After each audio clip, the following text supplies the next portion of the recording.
Hey, I'm Gene Goldman, and here's a look at the week ahead for the week of April 17th. Well, near term, as you know, we're a little concerned about the stock market, primarily around two reasons.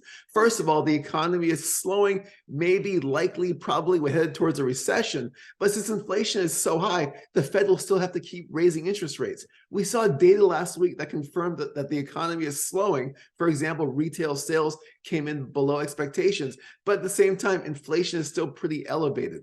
The second reason that we're a little cautious is that corporate earnings could see further pressure. We all learned in Investing 101 that earnings drive stock prices. So for example, as earnings rise, investors get attracted to the shares of those companies. But it is concerning, as you see here, that earnings are slowing quarter by quarter. So since earnings are so important to the stock market, let's discuss earnings in this week's Week Ahead video.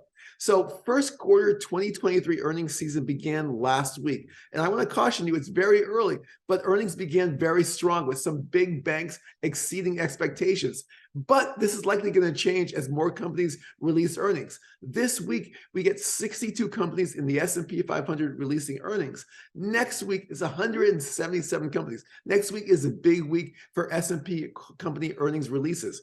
Overall, FactSet, and FactSet is a database company that compiles analyst estimates, expects earnings to decline negative 6.62% for the first quarter for the S&P 500.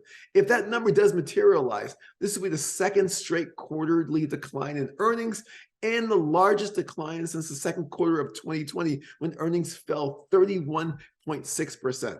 So why are earnings likely to decline? Well, earnings are being hurt by high labor costs, high borrowing costs, high other input costs. Also, the economy is slowing, sales volumes are declining. You take all this together, this equals profit margin pressure.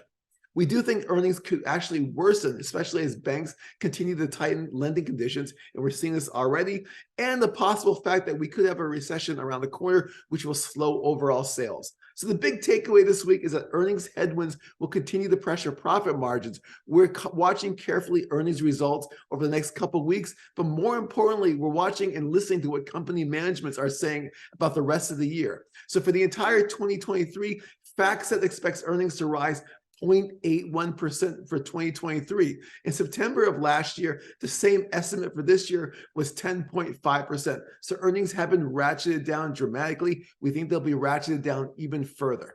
Thank you for listening. For more information, please follow us on Twitter at CeteraIM, and we'll see you next week. And thank you.